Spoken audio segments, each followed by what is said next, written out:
Fall in Central Texas and allergy season is on us. Tonight, to help combat the symptoms of my allergies, I'm making an Indian meal, chicken tikka masala and homemade naan. This video will have the naan. The video on Friday, be sure to watch that one, will have the chicken tikka masala.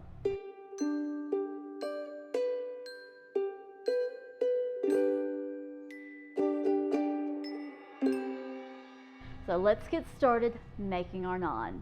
I'm going to do garlic naan, but if you don't want the garlic flavor, you just leave out the garlic powder. First, a half cup of warm water. Going to add a tablespoon of sugar and mix that together.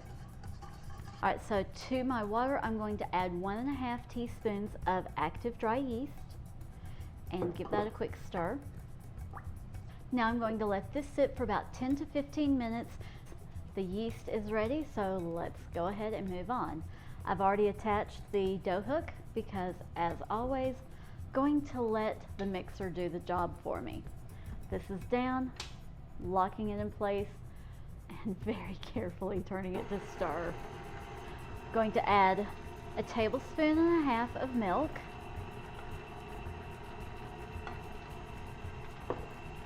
one well-beaten egg, so I don't make a mess. I'm going to put the guard on, and I'm going to start scooping in flour just a little bit at a time. I measured out 3 cups of flour. The recipe called for 2 3/4. I decided to go ahead and add that extra 1/4 of a cup of flour in here just in case the dough needs it. If it doesn't, then I won't put it in there. I'm just going to put in enough flour to make a good dough. Okay.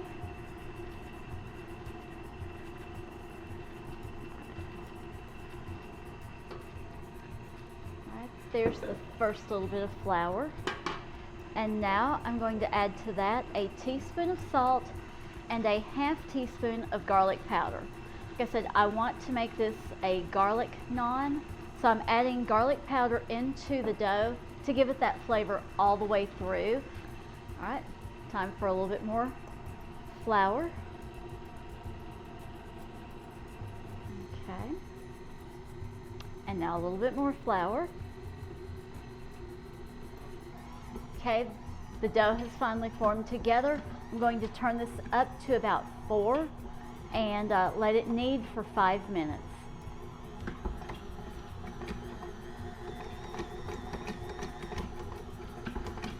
Okay, the dough has been kneading for long enough. Let's go ahead and take it out. I've washed my bowl from the flour and I've added a tablespoon of vegetable oil. Now I'm just going to do what I do every time I make a homemade bread. I'm going to put it down in the oil, smooth it around the sides so that as the bread rises, it won't stick to the sides of the bowl. And now, I'm just going to put it into the air fryer, 100 degrees for, I don't know, I'll set it for an hour, but I'll check it in about 30 minutes to see if it's doubled in size. If you don't have an air fryer, put it somewhere in the kitchen that is draft free. Cover it with a towel and let it rise. Okay, so in it goes. Proof 100 degrees for an hour. But like I said, I'll be checking it in 30 minutes to see if it's doubled in size.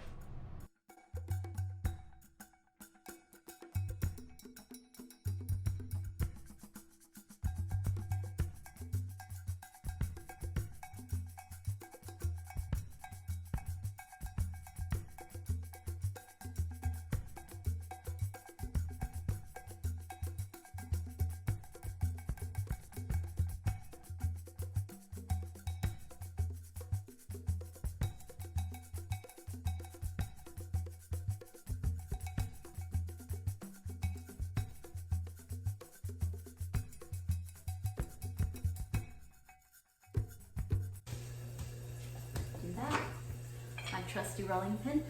All right, so here we are. I've got it rolled out. It's kind of small. going to make one just plain and see how that turns out, and then I'll taste it. If it needs more garlic, I will add some garlic to the butter. I'm just going to brush some butter over this side and butter side down onto the pan. Now I'm going to brush this side with butter so that it's ready to flip, and wow, that is screaming hot. I'm going to turn that down a bit. Okay.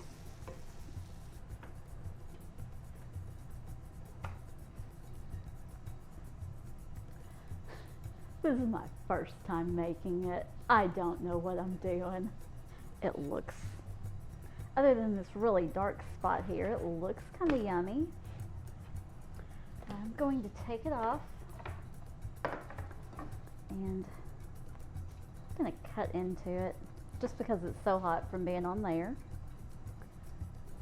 Okay, it does not take long to cook. It is cooked all the way through, and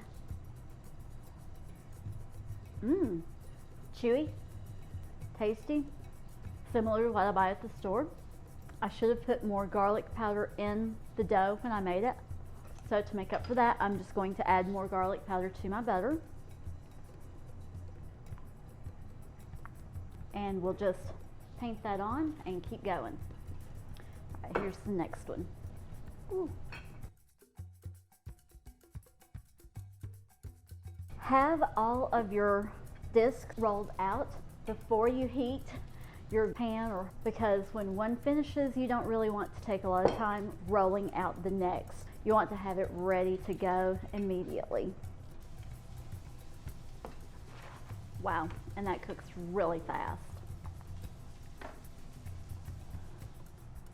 Okay, I think I've figured this out. I'm decided to skip the wax paper for rolling. I'm just rolling it directly on the counter, and then I'm able to get it thinner doing that.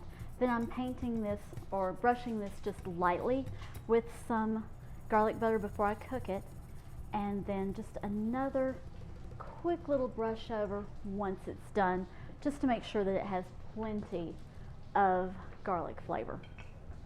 All those muscles that don't get a workout in eating are getting it rolling this as thin as I can get it. Starting to bubble, it's looking good. It doesn't take long for these to cook all the way through because they are thin. So you basically just want them cooked. You want to get some color. You want them to bubble up a little bit. And, okay, and that's the last one. Add it to the stack. Here's our plate of naan, ready to go to the table. Put that back over it so it'll stay nice and warm. Thank you for joining me today on Susan's Cozy Kitchen. If you enjoyed today's video, please be sure to give it a thumbs up. While you're there, if you haven't already, please subscribe and be sure to ring that notification bell so that you find out every time I upload a new video to YouTube. Thank you. God bless.